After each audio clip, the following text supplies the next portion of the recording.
Hello guys, and welcome in a new analytical video where we will talk about some charts, and the first one will be about the euro dollar.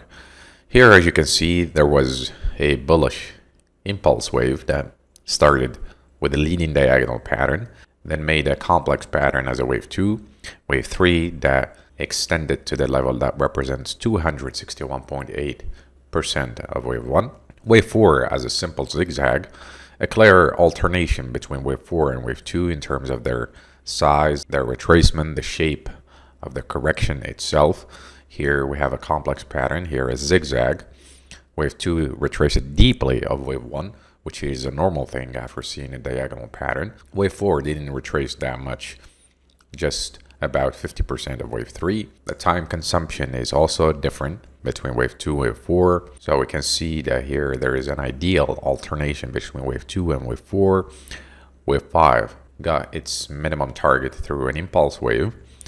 Then the price started dropping till it broke the final channel through one of the zigzags forms. It can be just a simple zigzag like that or something different, as we will see later. But anyway, this is a sharp corrective wave, which can represent wave 2 or B.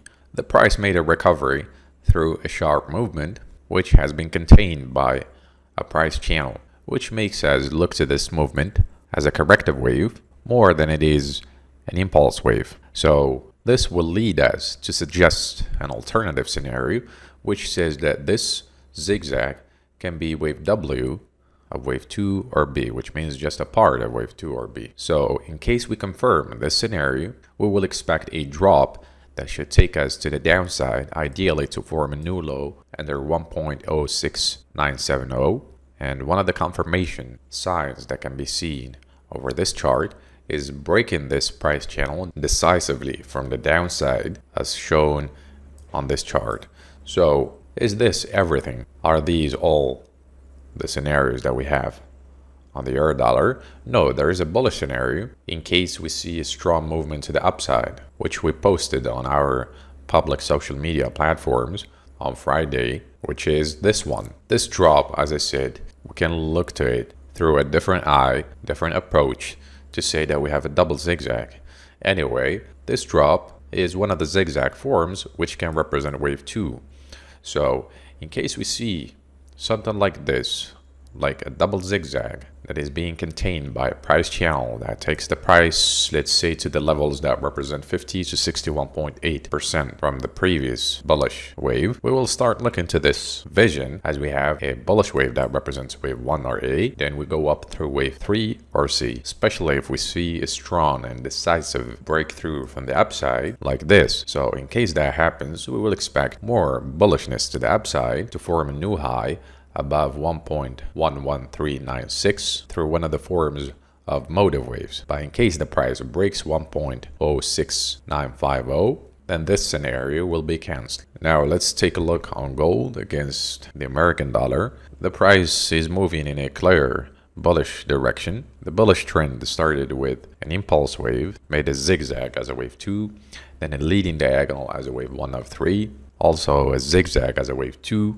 If you notice, wave 2 usually takes a sharp form, the wave 3 triangle pattern as a wave 4, wave 5, then a double zigzag as a wave 4, wave 5, which is the topic of our conversation. If we focus with the details, we will see that there are multiple waves that include overlaps. So what are the patterns that include overlaps, especially when we talk about motive waves? We have diagonal. So when you see overlaps within an area where you can see a diagonal like wave 1, wave 5, wave A of a zigzag, wave C of a zigzag, you should think, or start thinking at least, of a diagonal pattern. So here, since we are within the area of a wave 5, we can say that we might be inside a diagonal pattern. So did this diagonal end? Did we form all of its subwaves? Here we have a possible wave 1, wave 2, 3, 4, 5. Yes, that's right. Wave 3 isn't the shortest. Wave 2 didn't exceed the beginning of wave 1. We have an overlap between wave 1 and wave 4, so it sounds fine.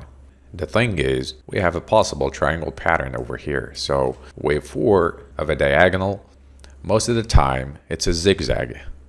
not triangle, which makes us think about an alternative scenario which says that wave 3, maybe it didn't end yet. We may just wave 1, 2, 3 ongoing. After we make wave 4, that should make an overlap with wave 1 or the price territory of wave 1. Then we see another movement to the upside. That's when we can say we have our diagonal. So in case we see a break under the lower boundary of this diagonal, this can be a sign or one of the confirmation signs to expect a drop that should take us to at least the low that got formed in 26 September 2020, which is 1614.910. So this is the main scenario right here. But the question that should be asked right now, is it possible to see an extended fifth wave, like a movement that takes us to the upside to form a new high or around the levels of 3000? Although this is not likely, it is possible, but only in case we see a disaster or some political tensions or escalations, especially in the Middle East, like a war that breaks out in the Middle East between Iran and the American troops or something like that. Yeah, maybe we can see an extended wave like that. But technically, according to the data we have, this is the first scenario. A diagonal pattern ongoing. After we finish its subwaves in one way or another, as I mentioned, we should expect a drop through the subwaves of wave 2 or B. So that's it for gold in the mid and long term. In case there is anything new, we will make an update in a new video. I want to mention that who are following us, there are professionals. There are also who are still learning the basics.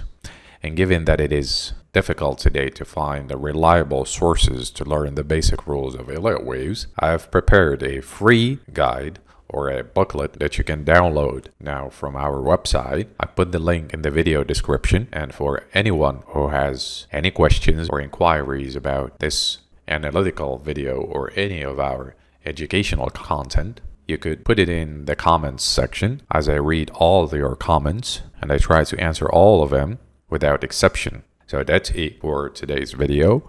I wish you all a good day and I'll see you soon.